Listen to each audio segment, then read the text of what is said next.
Too many people forgot basic history.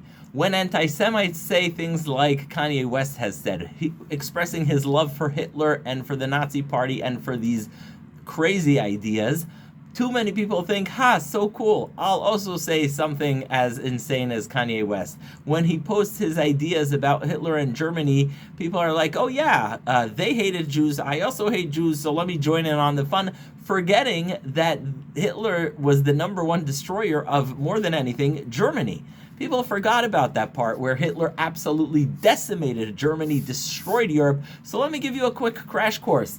I'm not going to beg you to speak out against anti-Semitism because it's bad for Jews. I'll just share with you the facts about what Hitler did to Germany. Let's start with the fact that once Hitler ascended to power in Germany, he euthanized tens of thousands of people. Any special needs person, any person with a handicap, everyone was on his list. The euthanization program in Germany took place long before the concentration camps were made for Jews, and more than anything, Hitler targeted Germany's weak and vulnerable population. Then he decided he would go after Germany's elderly, and it's at that point that Germans said, no, we won't let that. But until he did that, he was ready and able, and with the silent concession of the German people, to kill any person that was not fully healthy, fully mobile, fully in their capacity. And frankly speaking, had Kanye West lived in that Germany in the 1930s, he would not survive. He wouldn't, because anyone who was in a mental asylum was on Hitler's list. Any people who had any different sexual orientation was targeted by Hitler's Germany. And so that's what he did. What did he do next? Next, Hitler brought Germany into a world war. And so the Nazi fans love to say, oh, wow, he won that war so gloriously. Here's the truth about that. By the year 1942, Germany was being bombed daily. So yes, Germany had a successful military stunt between 1939 and 1942.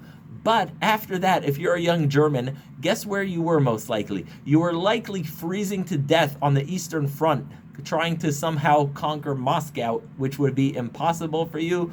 They were dying in rates that are unfathomable. The civilians in Germany were being bombed daily. The cities of Germany were being leveled, whether it's the famous bombing of Dresden or the bombings in Berlin that took place every night. That was happening for Germans, and that was a direct result of Hitler's policy. So before you go out and cheer on such a psychopath, make sure you check the history. Make sure you know what he did to his own people. Next, this is only 1942. There's more coming. Next, what you had is 7.5 million German citizens killed and more than 50 million people around the world, 5% of the world population, wiped out because of the absolutely psychotic hate of Hitler. Sounds familiar, Mr. Kanye? Yes, that is what happened. And so once again, it's important, before these social media trolls entice you, try and remember the history. Try and remember what he did to his own people. Try and remember what he did to the world. Very, very important to remember. It didn't end there.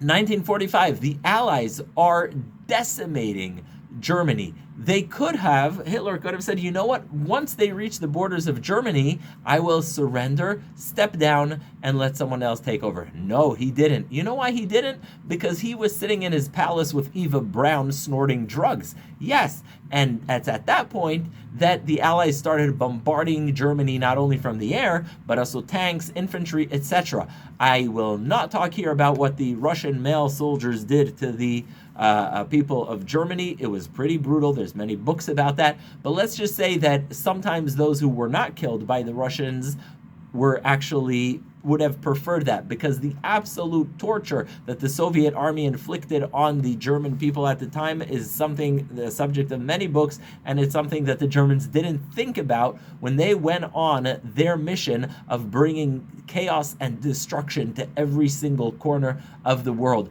Doesn't end there. Comes the spring of 1945, Germany, Berlin is surrounded. Germany has been overtaken by the Allies, whether it's the Russian, the English, the Americans, they've been taken over. Now, what happens is Berlin is under assault. And you would think that by the time the entire empire he built and the entire country of Germany has been taken, Hitler would surrender so that at least those living in Berlin don't turn into rubble. He didn't do that. You know why? Once again, he was snorting drugs with Eva Braun in his bunker while Goebbels was busy. I'm not going to even say what he was doing. Anyhow, so the bottom line is the Russians, the Americans, the British, everyone's turning Berlin into absolute dust. And it's only once they reach the entrance to his bunker that Hitler commits suicide together with Eva Braun, and Goebbels and his family do the same. So, what did he do for Germany, right? If you're not here for just to be a decent human being and say you're against the obscenity and horror of his ideas, what has he done for Germany? He was elected as Mr. Germany First and Mr. All for Germany.